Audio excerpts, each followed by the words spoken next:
Shalom Aleichem, mesdemoiselles, Bezrat Hashem, je voudrais qu'ensemble on essaye de voir une petite idée sur Purim, qui va nous permettre un petit peu aussi de se brancher aux événements que nous sommes en train de vivre là actuellement.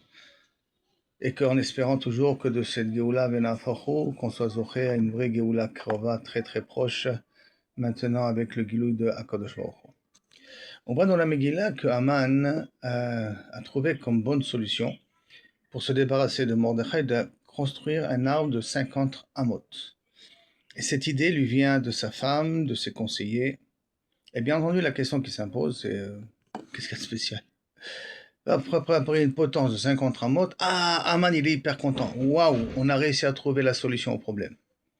En quoi le fait d'avoir une potence de 50 amot peut faire changer ici quelque chose et peut amener à ce que Kaviachol, d'après ce qu'il comprend, ici Haman, il y a une possibilité de contrecarrer Mordechai. Parce que si l'idée c'est tuer Mordechai, il peut aussi demander au roi de tuer Mordechai d'une certaine manière.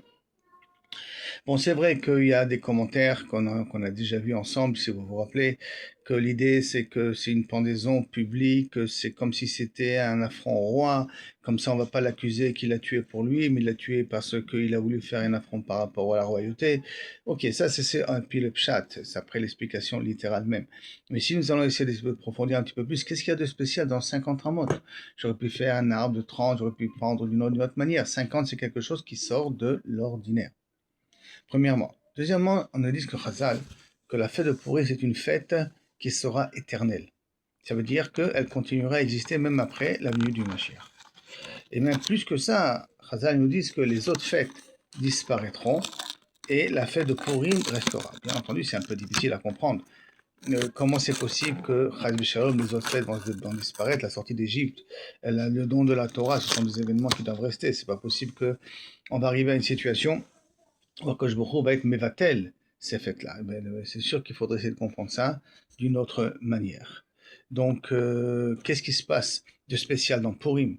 Pour nous dire que Purim aura un impact qui sera beaucoup plus fort même après la venue du Mashiach. Bon, on peut un petit peu dire que la fête de Purim, le fait d'être joyeux à Purim, ça continuera à être avec cette même intensité, comme aujourd'hui, comme après. Bon, mais ça ne veut pas dire que Pessah n'aura pas la même intensité. D'accord? Ça ne veut pas dire que Shavuot n'aura pas la même intensité. En tout cas, il y a une chose ici un petit peu à comprendre. Qu'est-ce qui se passe ici? Troisièmement, excusez-moi, il y a marqué qu'à Purim, Kimou et Kiblou, les Bnei Israël ont reçu la Torah de nouveau. Comme quoi, il y avait un problème à la base, c'est que cette Torah, on l'a acceptée, mais on ne l'avait pas acceptée véritablement comme il fallait.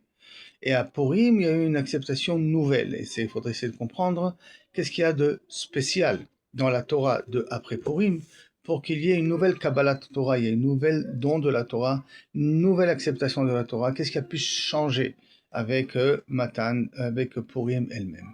Et pour terminer, bien entendu, avec un Midrash Rabbah de Vaikra. Là-bas, le 13e chapitre, 3e enseignement. Il y a marqué au niveau de Ishaya, qui Torah me'iti tetse, qu'une Torah sortira de moi. Et il explique, c'est quoi une Torah sortira de moi? Que Torah chadasha me'iti tetse. Il y aura une nouvelle Torah qui sortira de chez moi. Une nouvelle Torah, c'est pas possible. Un des 13 principes de foi, c'est que la Torah ne sera jamais changée. Donc ça ne veut rien dire une nouvelle Torah. C'est quoi cette notion de nouvelle Torah qui se dévoilera vers la fin des temps, qui a peut-être commencé à partir de Mordechai. Bon, bien entendu, pour essayer de comprendre tout ça, il faudrait que on essaye un petit peu plus d'analyser l'histoire de Purim, de pas qu'est-ce qui se passe avec Purim, et d'essayer de comprendre qu'est-ce qui se passe, Behemet, entre Matan Torah et Purim. Quel est le changement fondamental que nous avons entre Matan Torah et Purim? Et sur ça, bien entendu, il y a la fameuse question, la question la plus connue, qu'on demande, on a accepté de nouveau la Torah à Purim, alors que théoriquement on avait déjà dit Naseh Venishma quand on était au Mont Sinaï.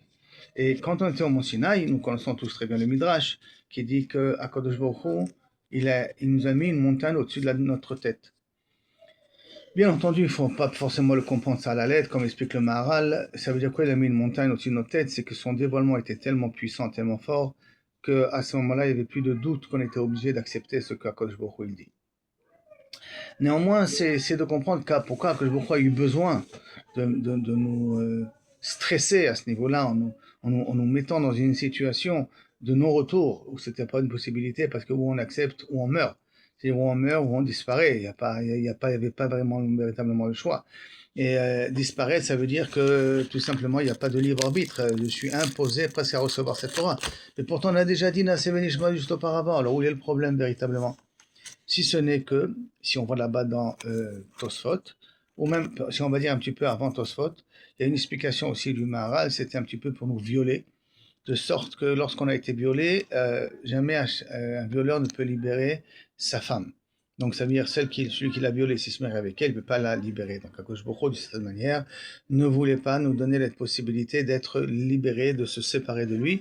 Donc c'est une forme de viol, un petit peu quelque part, qui en fin de compte va se traduire avec Purim, comme on vient de le dire là maintenant auparavant, comme une acceptation, que la femme accepte de vivre de son plein gré avec Akadosh Baruch Hu. Oui, ça c'est une première explication, bien entendu, du Mahara. C'est-à-dire que ce dévoilement d'Akadosh était tellement fort qu'on n'avait pas la possibilité de dire non. C'est une forme de viol quelque part, parce que c'est une acceptation contre. Mais à quel niveau? À quel niveau, puisqu'on a déjà dit Nassé Benishma. Alors c'est pour ça que Tosfot, il vient et nous dit que c'est la différence entre Torah Shebirtav et Torah Shebe'alpeh. Torah Shebirtav, la Torah écrite, quand Akadosh nous l'a proposé, il n'y a eu aucun problème, on est prêt à l'accepter, les yeux fermés. D'ailleurs, on a dit Nassé Benishma, les yeux fermés, on est prêt à s'engager là-dessus sans aucune difficulté. Mais, quand je vous il dit, les gars et les enfants, vous savez qu'il y a deux Torahs, il n'y a pas que la Torah Shebirtav, il y a aussi la Torah Shebe'alpeh, il y a une Torah qui est orale. Et c'est quand on a entendu qu'il y a une Torah qui est orale, on a dit non, sur ça on n'est pas d'accord. Torah Shebirtav, c'est quelque chose qui est écrit, qui est clair, qu'est-ce que tu veux, c'est écrit dans ce livre-là, j'ai les réponses à toutes mes questions, je n'ai aucun problème. Mais pourquoi transformer une Torah humaine? Pourquoi faire que Kaviachos, ça doit passer par les personnes, que les personnes doivent faire leur interprétation, c'est-à-dire eux les transmetteurs. Si à partir du moment où je donne à des personnes de le faire, je rentre dans un grand danger. Pourquoi? Parce que chaque personne a un intérêt. On est des gens qui sont égoïstes. On a une agenda, si on peut dire, si on peut appeler ça comme ça. On a un mode de vie. On a une vision personnelle suivant nos tavot, nos midot, de ce qui se passe autour de nous, de telle sorte qu'on risque de colorer la Torah suivant notre vision à nous. Et on peut très bien expliquer, par exemple, la différence entre Beth Shammai et Beth Hillel, justement, à ce niveau-là. Qu'est-ce qu'on voit avec Beth Shammai et Beth Hillel? Beth Shammai, il a une approche qui est un peu plus rigoureuse, parce que c'est son caractère d'être rigoureux. Et Betty là, il a une approche un peu plus, pas clémente, mais un peu plus douce. Pourquoi? Parce que c'est son caractère d'être comme ça, d'être mitbatel, de s'annuler devant les autres. Alors, c'est pas une chorma. Et c'est pas une chorma, c'est quoi une chorma? C'est chacun suivant son approche. Et donc, sur ça, les ministres ont dit, ma pitom, moi je veux pas que ça soit comme ça. Moi, je veux que ça soit une Torah nette, propre. Qu'est-ce que toi dis à Kosh Baruch Hu? Moi, je le fais. J'ai pas besoin de donner à des barbus de décider à ma place et de me dire comment faire les choses. Dis-moi, toi, Kosh Baruch Hu, comment faire les choses. J'y vais les yeux fermés. À partir du moment où c'est l'humain qui doit me dire quelque chose à faire, moi ça me met en stress, ça me met en angoisse parce qu'il me dit qu'il a raison, il s'est mal levé le matin, il s'est énervé contre sa femme, et puis il a une approche un peu trop rigoureuse, cet homme-là, ce religieux-là, et je voudrais chercher celui qui est le plus cool. Et à ce moment-là, ça me donne une Torah un petit peu à la carte. Et les ministres, ils ont dit, on veut pas. Non. Ou vous l'acceptez, ou il n'y a pas de raison. Le but de ma création, c'est pas que ça soit une Torah figée. Le but de ma création, que ça soit une Torah vivante. C'est une Torah qui vient de toi. Je veux que ça devienne ta Torah. Ça veut dire que ça devient ton intérêt, ton centre d'intérêt. Ah, il y a des dangers, il y a des dangers. C'est vrai, alors il y aura des systèmes de régulation qu'on peut avoir par rapport, on va d'après la majorité, d'après le plus compétent, il y a des systèmes de régulation. Il y a un Sanhedrin qui va essayer un petit peu de réguler le système Aval Begadol. Donc, pour grand principe, je veux que ce soit une Torah qui t'appartient.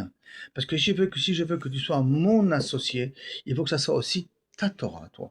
Or, pour que ça soit ta Torah à toi, il faut qu'elle soit en toi. Pas que lorsque tu as un problème, tu ouvres le livre et tu as la solution tout de suite parce que tu vas directement regarder dans le Sefer Torah. Non, que ça vient de toi aussi, de ton fond intérieur à toi. Et c'est ça que je veux que tu arrives à ça. Et c'est pour ça que je veux que ça soit une Torah vivante. Et je t'impose un petit peu ce comportement-là. Et donc, si on peut dire que le problème qu'il y a eu au Matan Torah, c'est justement refuser tout ce qui est une Torah vivante, une Torah qui dépend des humains. C'est les humains qui décident. Une Torah divine, on veut bien, mais une Torah vivante, humaine, ça nous dérangeait. Maintenant, qu'est-ce que tout ça, en quoi tout ça c'est lié à la fête de Purim?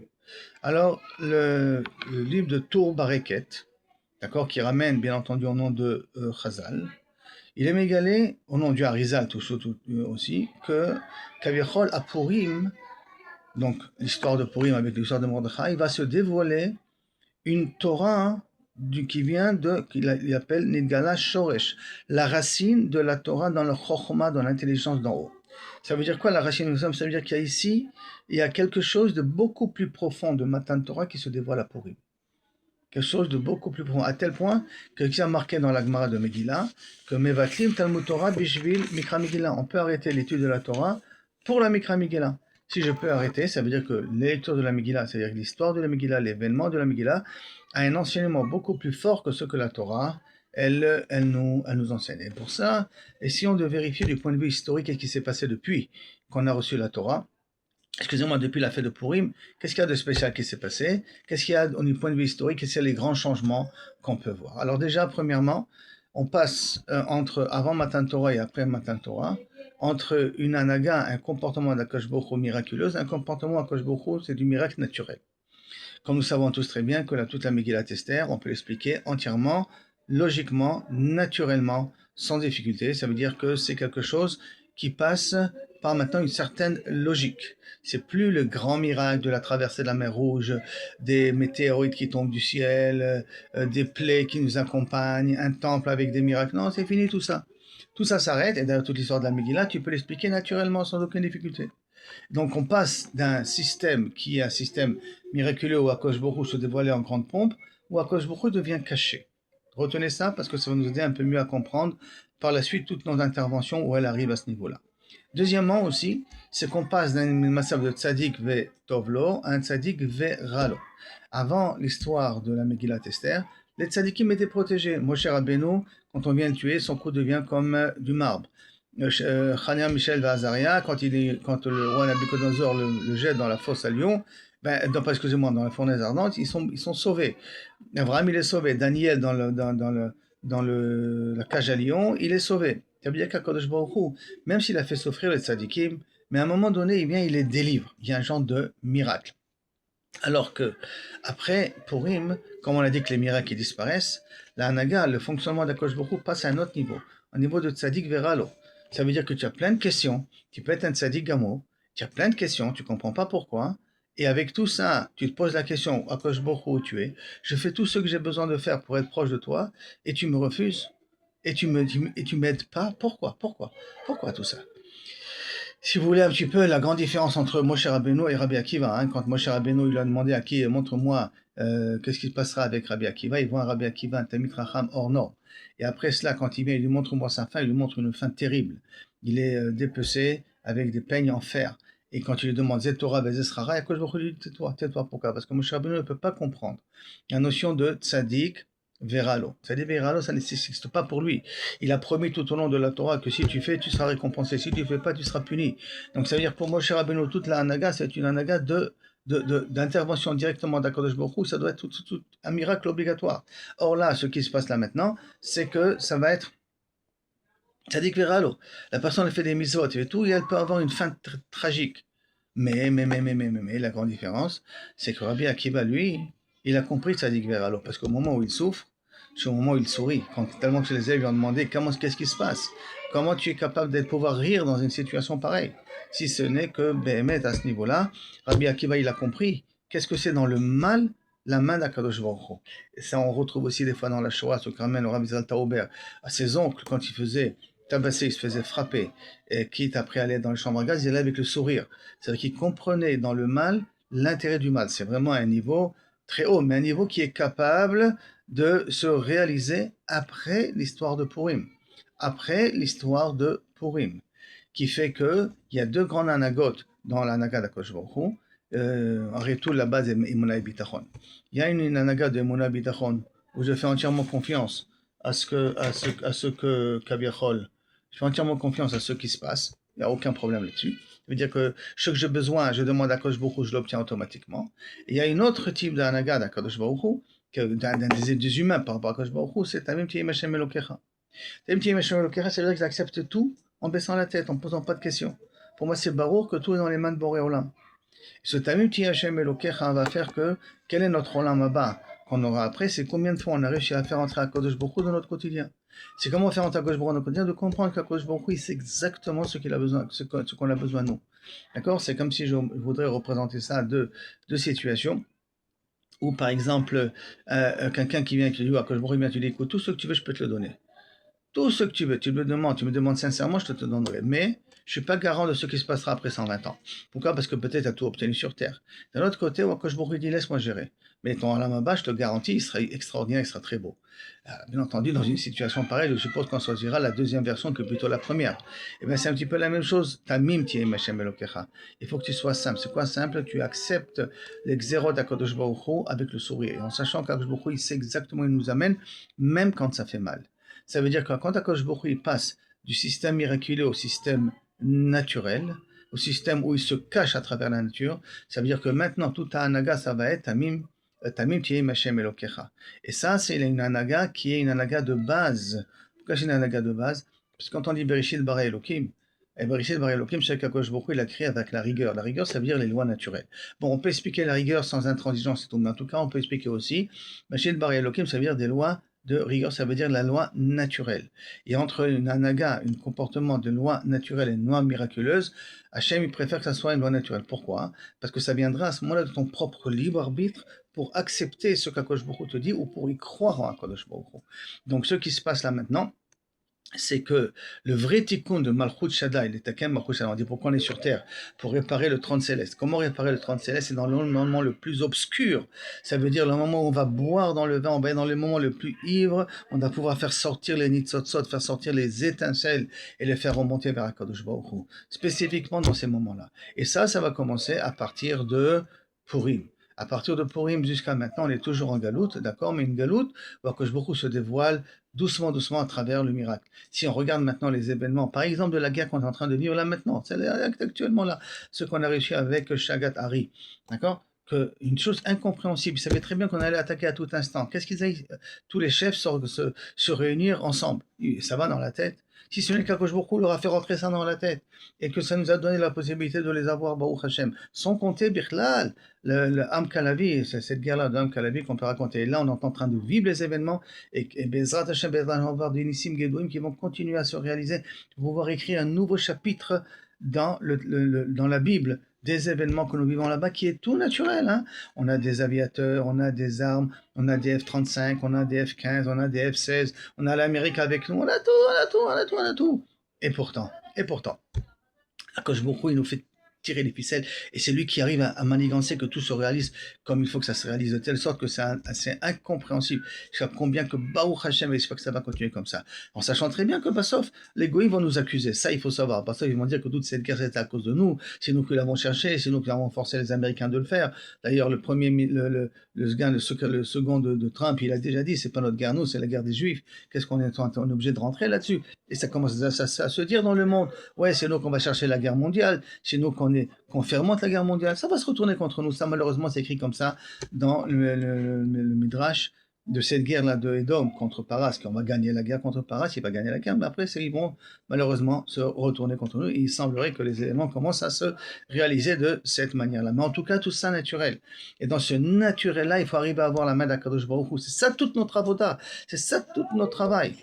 Et c'est ça tout notre travail, c'est ça aussi cette nouvelle Torah qui se dévoile. C'est une Torah naturelle. C'est une Torah où je découvre Akadosh Baruch Hu à travers l'atome. Je découvre Akadosh Baruch Hu à travers les humains. Je découvre Akadosh Baruch Hu à travers les événements. Je découvre Akadosh naturel. J'ai pas besoin qu'Akadosh Baruch Hu me fasse un flash devant les yeux pour me dire voilà je suis là. Non, même sans ces flashs-là, il y a des flashs, mais c'est que des flashs, mais c'est des flashs naturels et je les découvre. Et c'est ça Malchut Shaddai, découvrir tous ces flashs-là dans le monde naturel. Tout ça, ça vient après Purim. Tout ça, ça vient à partir de maintenant de cela. Deuxièmement, aussi, c'est qu'on voit aussi, c'est que à partir de Purim, comment ça va être Takanot Hazal? Takanot Hazal, la grande assemblée, commence à instaurer la tfila. C'est vrai, c'est parce qu'on a oublié comment on limite pas. C'est pas grave. On voit que c'est tellement important pour nous la Torah qu'on rajoute sur nous des takanot. C'est vrai, David Amelech, il a rajouté le problème de Yichud avec une célibataire. C'est vrai que Shlomo Amelech a rajouté une takana qui est Rouvé Chatzerot pouvoir porter dans les cours. Mais dans le fond, les grands takanot, les grands changements, les grands dérabanan, ça vient après Purim. Ça vient pas avant Purim.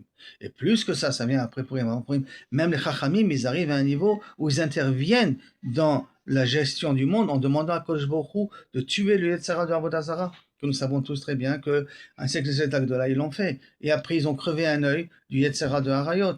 Ils l'ont pas entièrement enlevé, mais ils ont le crevé un œil. Ça veut dire que maintenant, les Bnei Israël interviennent dans cette nouvelle anaga, dans cette nouvelle Torah, cette nouvelle approche, où Akadosh Baruch Hu, il travaille avec nous à travers le naturel. À ce moment-là, nous aussi, on commence à mettre notre point de vue, et Akadosh Baruch Hu, il accepte.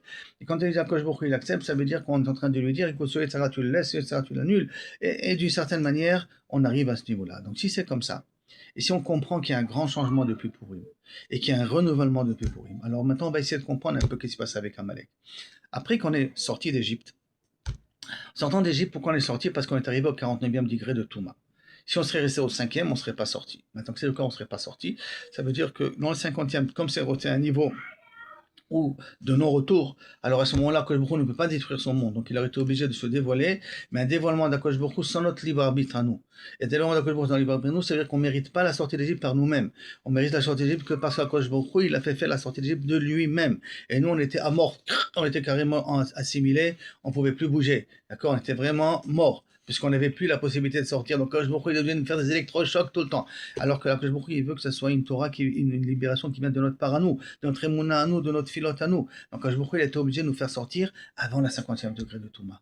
Maintenant, le problème que ramène le Yarod Vache, le Maharal, et qui ramène ça aussi le Divrei Chaim, l'Admour de Tzantz, que normalement Amalek, lui, est arrivé, comme là, je voulais vous dire que du côté positif et du côté négatif, dans ce qu'il y a dans le monde de la Torah et le monde de la Touma. Et comme dans la Torah, il y a 49 degrés de Kedusha et il y a un 50e qui n'est pas accessible a priori, dans la Touma, il y a la même chose. Il y a 49, mais il y a un 50e degré de Touma qui est accessible. Et Amalek, qui vient de ce 50e degré de Touma.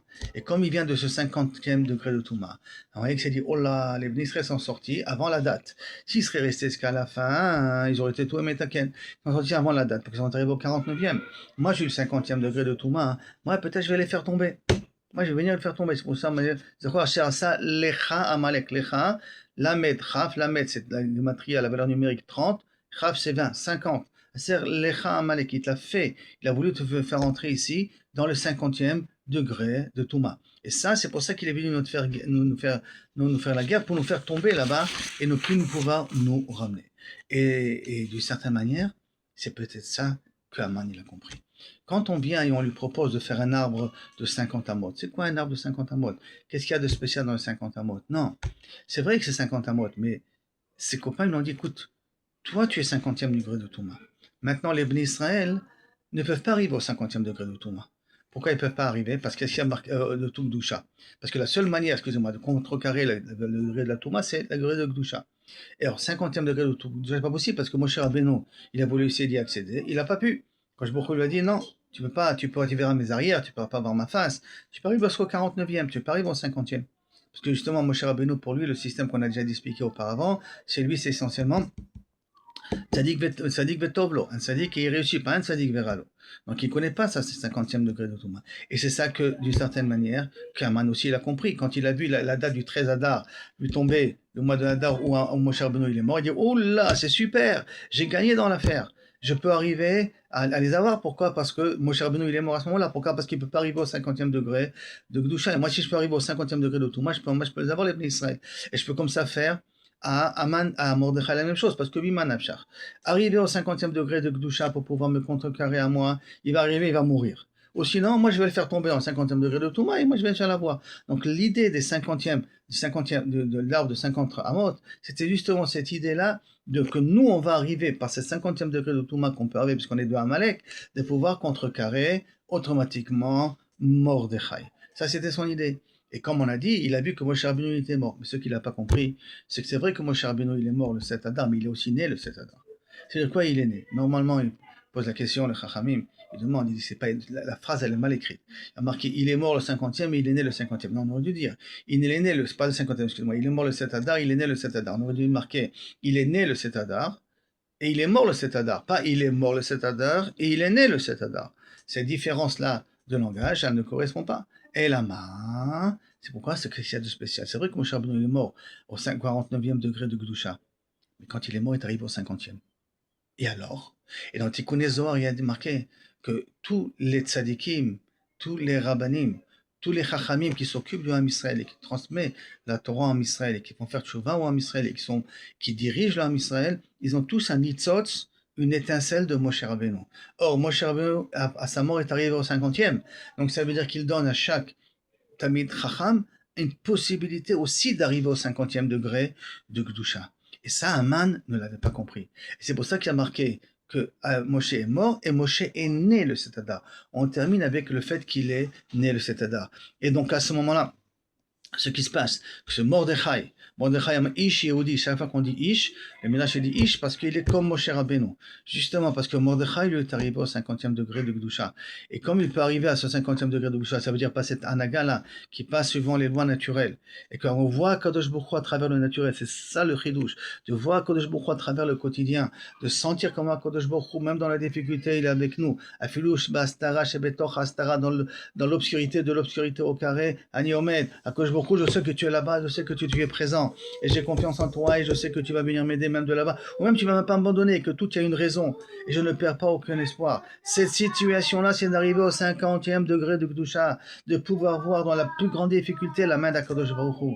Quand je suis là-bas, j'arrive au 50e degré de Gdusha, et ça, Mordechai, il a compris. Et c'est pour ça qu'il dit à Esther, écoute ma petite, Miman Afshar, si tu fais, ou sinon quand la Géoula viendra de quelqu'un d'autre. La Géoula est obligée d'arriver, parce qu'on est arrivé à un niveau où, justement, toute la définition du Ham Israël est en train de se définir, que même quand Ham Israël n'a pas de Srouyot, Ham Israël pourra s'en sortir.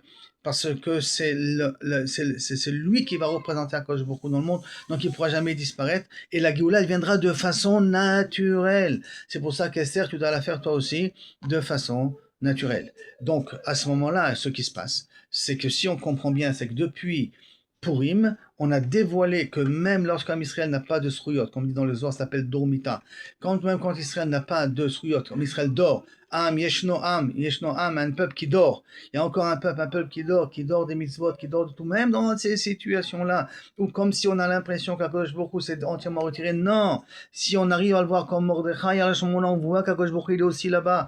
Et dès qu'on voit qu'Akadosh Baruch Hu il est aussi là-bas, c'est Nahafochu. C'est à ce moment-là que tout s'inverse et que tout se retransforme en bien. Et c'est pour ça que c'est une nouvelle Torah. C'est une aura de Nahafochu. C'est pour ça que Purim est un corps de Nahafochu. C'est pour ça que dans Purim, il y a cette possibilité de tout faire changer. Parce qu'on ne regarde pas si on a des sroyotes, pas des sroyotes. On regarde une seule chose. Est-ce que je suis le représentant d'Akadosh Baruch Hu? Je te vois Boré Olam dans la difficulté ou pas? Dans ce qu'on est en train de vivre là maintenant, je vois Boré Olam ou je vois pas. Plus je vois Boré Olam, et plus j'arrive au 50e degré de Gdusha. Et c'est ça le corps de Mordechai. Et c'est ça que Moshe Rabbeinu, de son vivant, il ne pouvait pas comprendre. Et c'est ça que nous, pendant depuis ce moment-là, on est en train de vivre, on est en train d'essayer de l'exprimer par notre émouna et par notre confiance en Kadosh Baruch Hu, que tous les événements c'est pour le bien, même si je vous ai dit que le scénario a priori vont se compliquer par la suite, si je regarde bien le Midrash de nouveau, les scénarios vont se compliquer, mais justement de cette complication va venir la grande Géoula d'Akadosh Baruch Hu, la venue du Mashiach quelque part. Et c'est pour cela que si on vient au niveau des Remazim, au niveau des petites allusions, Mordechai, il y a le terme de Mem Resh Dalet Chaf Yud, même Dalet Resh Chaf, c'est Derech, et même Yud, même Yud, d'accord, c'est 50. Le chemin pour arriver vers le 50. On a déjà dit Lecha. On a dit qu'il y a 50 degrés de Bina. Bina c'est Ben, le fils de Yud Ke. Yud Ke, c'est 10 fois 5. 10 fois Yud Ke, 10 fois 5. Ish Yehudi. Ayab Shushanabira. Yehudi, c'est quoi? C'est le Yud. Yehudi, il y a le Yud, Vav, Dalet, Yud. Hey, le Hey, 10 fois 5, 50. Asher Chashav ala Yehudim, que Achashverosh il a pensé contre le juif. Chashav, c'est l'autoricon, c'est le début des lettres qui dit Chameshim Sha'ari Bina, les 50 niveaux de Bina. Purim, normalement on aurait dû marquer Purim pour, c'est un tirage au sort. Pourquoi Purim? C'est vrai, il a fait un pour le jour, un pour les mois, mais ça s'appelle le tirage au sort. Pourquoi Purim au pluriel? De pour Yam. pour le tirage au sort du 50. Parce que on aurait dû le marquer, comme j'ai dit, au langage singulier. C'est-à-dire que tout le chidouche de Purim, de Torah Hadasha, de 50 Amot, c'est de comprendre qu'à ce Purim-là, mes chers amis, si on arrive dans Adelo Yada, en buvant et en comprenant qu'en fin de compte, quand on a bu, que tout est dans les mains d'Akadosh Baruch Hu, et on ressent à tel point qu'il n'y a plus de différence entre Arur Haman et Baruch Mordechai, les deux sont au même niveau que moi, ça veut dire pour moi au même niveau je les considère, c'est à ce moment-là je considère que dans le Darga de Hamishim, le niveau de 50, Yakosh Baruch Hu se trouve là-bas, même dans la difficulté la plus grande, dans les 50 degrés de Touma, Kodosh Baruch Hu se trouve, et quand j'arrive à comprendre qu'en 50 degrés de Touma, Kodosh Baruch Hu se trouve, parce que je fais plus de différence entre Haman et Mordechai, et tout ça, et je vois la main d'Akosh Baruch Hu, je passe tout de suite aux 50 degrés de Gdusha, et quand je passe aux 50 degrés de Gdusha, à ce moment-là, je peux faire le Naforo. Je peux faire tous les changements que je veux. Tout ce que je veux, je peux l'obtenir. Et la Géoula, elle peut venir. Alors, Yitan Hashem, mes chères demoiselles, que vous arrivez un petit peu à cette fête de Purim d'avoir une vraie simcha. Pas une simcha de débauche, pas une simcha dans les rues où on fait du n'importe quoi. Non, non, une vraie simcha, une simcha de Kedusha. D'essayer de voir la grandeur de Boré Olam. Akadosh Baruch Hu nous aide avec les événements que j'ai en train de vivre là maintenant, de voir la grandeur d'Akadosh Baruch Hu dans la difficulté. Et à ce moment-là, on pourra tous se socher, les Géoula Shlema. Amen, Ken Merci beaucoup, et Purim Sameach pour tout le monde.